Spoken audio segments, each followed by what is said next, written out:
یہ ایک بھائی کا سوال ہے، کافی لمبا، تقریباً انہوں نے 1.5 صفحے پر یہ سوال لکھا ہے اپنا۔ اس کا خلاصہ یہ بنتا ہے کہ میری بیوی جب فوت ہوئی تو اس کے پاس تقریباً 20 تولے زیور تھا،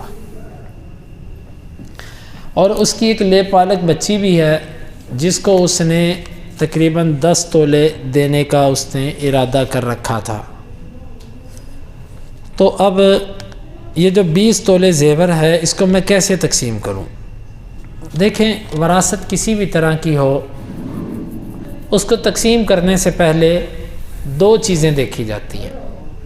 سب سے پہلے آپ دیکھیں کہ فوت ہونے والے پر قرض تو نہیں ہے۔ اگر اس پر قرض ہے تو سب سے پہلے اس کا قرض ادا کیا جائے گا۔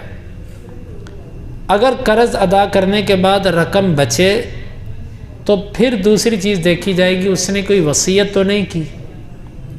اگر اس نے وصیت کی ہے تو وصیت کی مقدار دیکھی جائے گی کہ وہ کتنی مقدار میں ہے۔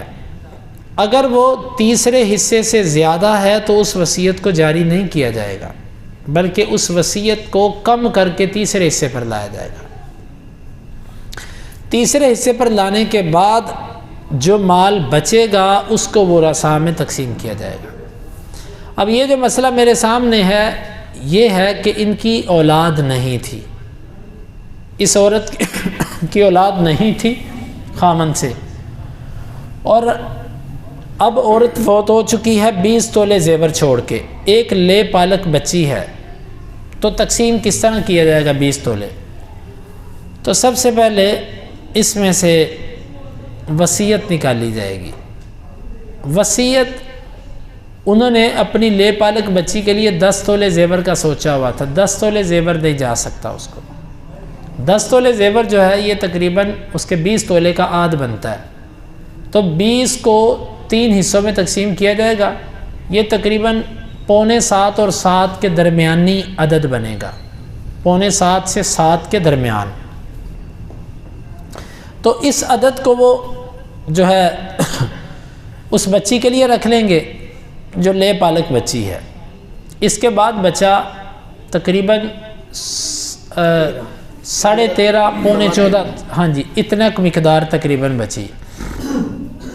یہ جو بچا ہے اس میں سے آدھا اس کے خامن کو ملے گا، کیونکہ جب عورت فوت ہوتی ہے اور اس کی اولاد نہ ہو تو اس کی وراثت میں سے اس کے خامن کے لیے آدھا ہے، تو اس کا آدھا جو تقریباً 7 تولے بنتا ہے یا اس سے کچھ کم، 6.5 تولے لگا لیجئے، اس کے قریب 6.5 پونے 7، یہ اس کے خامن کو مل جائے گا۔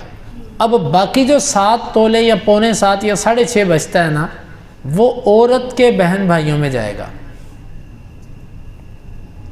عورت کے بہن بھائی۔